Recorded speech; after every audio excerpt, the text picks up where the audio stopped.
Matthew Henry's Commentary on the Whole Bible. 2 Chronicles 13. We have here a much fuller account of the reign of Abijah, the son of Rehoboam, than we had in the Kings. There we found that his character was no better than his father's. He walked in the sins of his father, and his heart was not right with God. 1 Kings 15 verses 2 and 3. But here we find him more brave and successful in war than his father was. He reigned but 3 years, and was chiefly famous for a glorious victory he obtained over the forces of Jeroboam. Here we have 1. The armies brought into the field on both sides, verse 3. The remonstrance which Abijah made before the battle, setting forth the justice of his cause, verses 4 to 12. 3. The distress which Judah was brought into by the policy of Jeroboam, verses 13 and 14. 4. The victory they obtained notwithstanding, by the power of God, verses 15 to 20. 5. The conclusion of Abijah's reign, verses 21 and 22. Abijah's reign over Judah, 957 BC. 1. Now in the 18th year of King Jeroboam began Abijah to reign over Judah. 2. He reigned 3 years in Jerusalem. His mother's name also was Micaiah, the daughter of Uriel of Gibeah. And there was war between Abijah and Jeroboam. 3. And Abijah set the battle in array with an army of valiant men of war, even 400,000 chosen men. Jeroboam also set the battle in array against him with 800,000 chosen men, being mighty men of valor. 4. And Abijah stood up upon Mount Zemaraim, which is in Mount Ephraim, and said, Hear me, thou Jeroboam, and all Israel. 5. Ought ye not to know that the Lord God of Israel gave the kingdom over Israel to David forever, even to him, and to his sons by a covenant of salt? 6. Yet Jeroboam the son of Nebat, the servant of Solomon the son of David, is risen up, and hath rebelled against his Lord. 7. And there are gathered unto him vain men, the children of Belial, and have strengthened themselves against Rehoboam the son of Solomon, when Rehoboam was young and tender-hearted, and could not withstand them. 8. And now ye think to withstand the kingdom of the Lord in the hand of the sons of David, and ye be a great multitude, and there are with you golden calves, which Jeroboam made you for gods. 9. Have ye not cast out the priests of the Lord, the sons of Aaron, and the Levites, and have made you priests after the manner of the nations of other lands? So that whosoever cometh to consecrate himself with a young bullock and 7 rams, the same may be a priest of them that are no gods. 10. But as for us, the Lord is our God, and we have not forsaken him, and the priests, which minister unto the Lord, are the sons of Aaron, and the Levites wait upon their business. 11. And they burn unto the Lord every morning and every evening burnt sacrifices and sweet incense. The showbread also set they in order upon the pure table, and the candlestick of gold with the lamps thereof, to burn every evening. For we keep the charge of the Lord our God, but ye have forsaken him. 12. And, behold, God himself is with us for our captain, and his priests with sounding trumpets to cry alarm against you.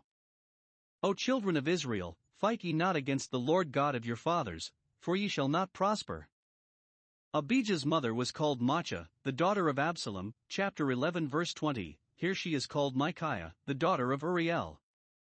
It is most probable that she was a granddaughter of Absalom, by his daughter Tamar, 2 Samuel 14 verse 27, and that her immediate father was this Uriel. But we are here to attend Abijah into the field of battle with Jeroboam king of Israel. 1. God gave him leave to engage with Jeroboam, and owned him in the conflict, though he would not permit Rehoboam to do it, chapter 11 verse 4. 1. Jeroboam, it is probable, was now the aggressor, and what Abijah did was in his own necessary defense. Jeroboam, it may be, happening to survive Rehoboam, claimed the crown of Judah be survivorship, at least hoped to get it from this young king, upon his accession to the throne. Against these impudent pretensions it was brave in Abijah to take up arms, and God stood by him. 2. When Rehoboam attempted to recover his 10 tribes, Jeroboam was upon his good behavior, and there must be some trial of him, but now that he had discovered what manner of man he was, by setting up the calves and casting off the priests, Abijah is allowed to chastise him, and it does not appear that he intended any more, whereas Rehoboam aimed at no less than the utter reduction of the 10 tribes, which was contrary to the counsel of God. 2. Jeroboam's army was double in number to that of Abijah, verse 3, for he had 10 tribes to raise an army out of, while Abijah had but 2. Of the army on both sides it is said, they were mighty men, chosen men and valiant, but the army of Judah consisted only of 400,000, while Jeroboam's army amounted to 800,000. The inferior number however proved victorious, for the battle is not always to the strong nor the cause to the majority. 3. Abijah, before he fought them, reasoned with them, to persuade them, though not to return to the house of David, that matter was settled by the divine determination, and he acquiesced, yet to desist from fighting against the house of David. He would not have them withstand the kingdom of the Lord in the hands of the sons of David, verse 8, but at least to be content with what they had. Note, it is good to try reason before we use force. If the point may be gained by dint of argument, better so than by dint of sword. We must never fly to violent methods till all the arts of persuasion have been tried in vain. War must be the ultima ratio regum, the last resort of kings. Fair reasoning may do a great deal of good and prevent a good deal of mischief. How forcible are right words! Abijah had got with his army into the heart of their country, for he made this speech upon a hill in Mount Ephraim, where he might be heard by Jeroboam and the principal officers, with whom it is probable he desired to have a treaty, to which they consented. It has been usual for great generals to make speeches to their soldiers to animate them, and this speech of Abijah had some tendency to do this, but was directed to Jeroboam and all Israel.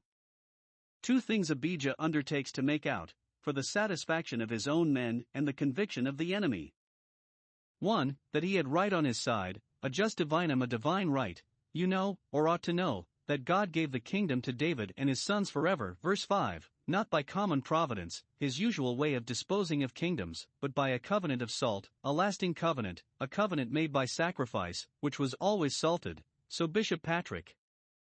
All Israel had owned that David was a king of God's making, and that God had entailed the crown upon his family, so that Jeroboam's taking the crown of Israel at first was not justifiable, yet it is not certain that Abijah referred chiefly to that, for he knew that Jeroboam had a grant from God of the 10 tribes.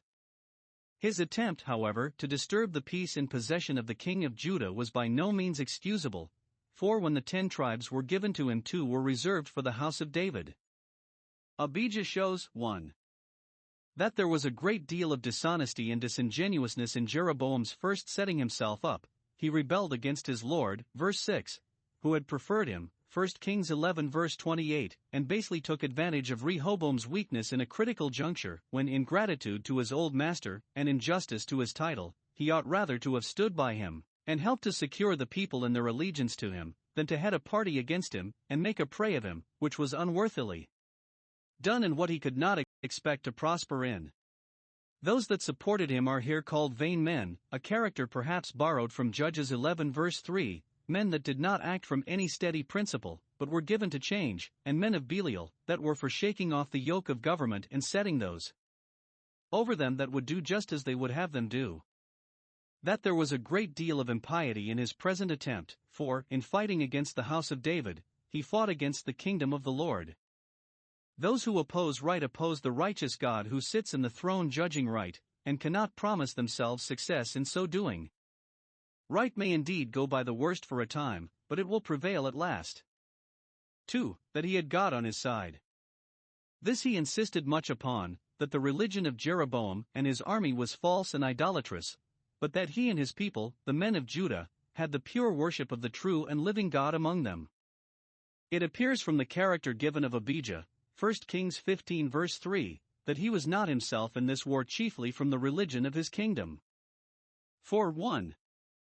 Whatever he was otherwise, it should seem that he was no idolater, or, if he connived at the high places and images, chapter 14 verses 3 and 5, yet he constantly kept up the temple service. 2. Whatever corruptions there were in the kingdom of Judah, the state of religion among them was better than in the kingdom of Israel, with which they were now contending. 3. It is common for those that deny the power of godliness to boast of the form of it. 4. It was the cause of his kingdom that he was pleading, and, though he was not himself so good as he should have been, yet he hoped that, for the sake of the good men and good things that were in Judah, God would now appear for them. Many that have little religion themselves yet have so much sense and grace as to value it in others. See how he describes, 1. The apostasy of Israel from God. You are a great multitude, said he, far superior to us in number, but we need not fear you, for you have that among yourselves which is enough to ruin you. For, first, you have calves for your gods, verse 8, that are unable to protect and help you, and will certainly cause the true and living God to oppose you. Those will be Acans, troublers of your camp. Secondly, you have base men for your priests, verse 9. You have cast off the tribes of Levi, and the house of Aaron, whom God appointed to minister in holy things, and, in conformity to the custom of the idolatrous nations, make any man a priest that has a mind to the office, and will be at the charge of the consecration, though ever so much a scandal to the office. Yet such, though very unfit to be priests, were fittest of all to be their priests, for what more agreeable to gods that were no gods than priests that were no priests? Like to like, both pretenders and usurpers. 2. The adherence of Judah to God, but as for us, verse 10, we have not forsaken God. Jehovah is our God, the God of our fathers, the God of Israel, who is able to protect us and give us success. He is with us, for we are with him.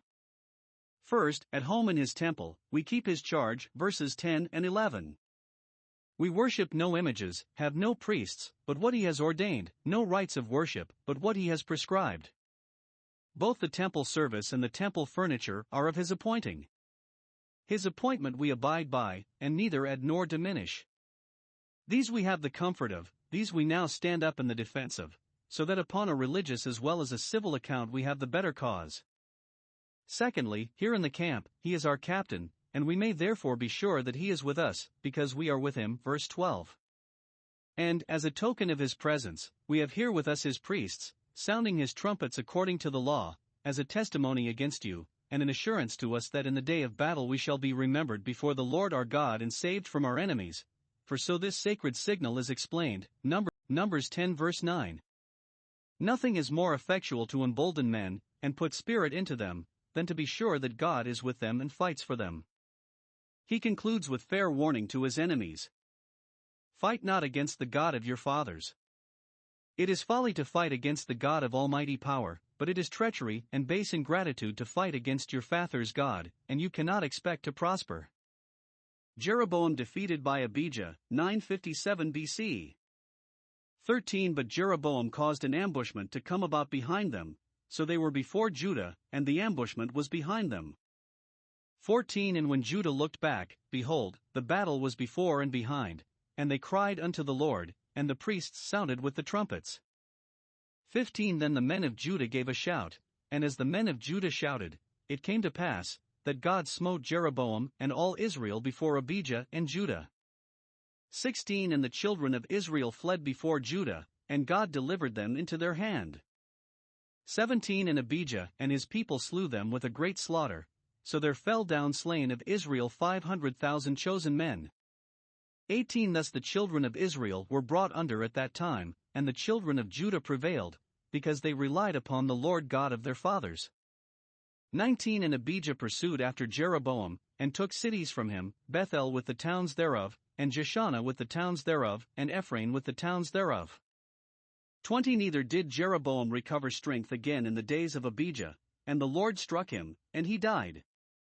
21 But Abijah waxed mighty, and married 14 wives, and begot 22 sons, and 16 daughters.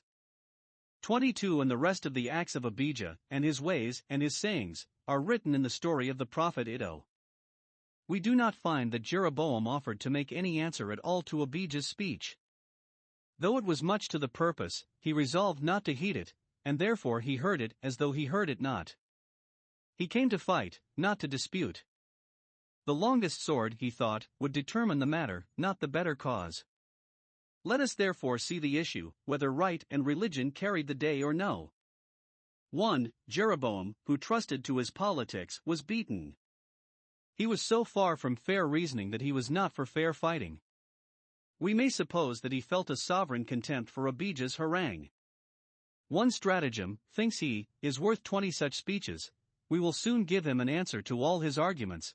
He shall soon find himself overpowered with numbers, surrounded on every side with the instruments of death, and then let him boast of his religion and his title to the crown. A parley, it is probable, was agreed on, yet Jeroboam basely takes the advantage of it, and, while he was treating, laid his ambushment behind Judah, against all the laws of arms. What honor could be expected in a servant when he reigned? Abijah was for peace, but when he spoke, they were for war. Psalm 120 verse 7. 2. Abijah and his people, who trusted in their God, came off conquerors, notwithstanding the disproportion of their strength and numbers. 1. They were brought into a great strait, put into a great fright, for the battle was before and behind. A good cause, and one which is designed to be victorious, may for a season be involved in embarrassment and distress. It was David's case. They compassed me about like bees, Psalm 118 verses 10 to 12. 2. In their distress, when danger was on every side, which way should they look but upwards for deliverance? It is an unspeakable comfort that no enemy, not the most powerful or politic, no stratagem or ambushment, can cut off our communication with heaven. Our way thitherward is always open. 1. They cried unto the Lord, verse 14. We hope they did this before they engaged in this war, but the distress they were in made them renew their prayers and quicken them to be importunate. God brings his people into straits, that he may teach them to cry unto him. Earnest praying is crying. 2. They relied on the God of their fathers, depended upon his power to help them and committed themselves to him, verse 18. The prayer of faith is the prevailing prayer, and this is that by which we overcome the world, even our faith, 1 John 5 verse 4. 3. The priests sounded the trumpets to animate them by giving them an assurance of God's presence with them. It was not only a martial but a sacred sound, and put life into their faith. 4. They shouted in confidence of victory, the day is our own, for God is with us. To the cry of the prayer they added the shout of faith, and so became more than conquerors. 3. Thus they obtained a complete victory. As the men of Judah shouted for joy in God's salvation, God smote Jeroboam and his army with such terror and amazement that they could not strike a stroke, but fled with the greatest precipitation imaginable, and the conquerors gave no quarter, so that they put to the sword 500,000 chosen men. Verse 17. More, it is said, than ever we read of in any history to have been killed in one battle, but the battle was the Lord's, who would thus chastise the idolatry of Israel and own the house of David. But see the sad effect of division. It was the blood of Israelites that was thus shed like water by Israelites, while the heathen, their neighbors, to whom the name of Israel had formerly been a terror, cried, Aha! So would we have it. For the consequence of this was that the children of Israel, though they were not brought back to the house of David, which by so great a blow surely they would have been had not the determinate counsel of God been otherwise, yet, for that time, were brought under. Verse 18. Many cities were taken, and remained in the possession of the kings of Judah, as Bethel particularly. Verse 19. What became of the golden calf there, when it came into the hands of the king of Judah, we are not told. Perhaps it was removed to some place of greater safety, and at length to Samaria. Hosea 8 verse 5. Yet in Jehu's time we find it at Bethel. 2 Kings 10 verse 29. Perhaps Abijah, when it was in his power to demolish it, suffered it to stand, for his heart was not perfect with God, and, not improving what he had got for the honor of God, he soon lost it all again. Lastly, the death of both of the conquered and of the conqueror, not long after. 1. Jeroboam never looked up after this defeat, though he survived it 2 or 3 years. He could not recover strength again. Verse 20. The Lord struck him either with some bodily disease, of which he languished, or with melancholy and trouble of mind. His heart was broken, and vexation at his loss brought his head, probably by this time a hoary head, with sorrow to the grave. He escaped the sword of Abijah, but God struck him, and there is no escaping his sword. 2. Abijah waxed mighty upon it. What number of wives and children he had before does not appear, but now he multiplied his wives to 14 in all, by whom he had 38 children. Verse 21. Happy is the man that hath his quiver full of those arrows. It seems he had ways peculiar to himself, and sayings of his own, which were recorded with his acts in the history of those times. Verse 22. But the number of his months was cut off in the midst, and, soon after his triumphs, death conquered the conqueror. Perhaps he was too much lifted up with his victories, and therefore God would not let him live long to enjoy the honor of them.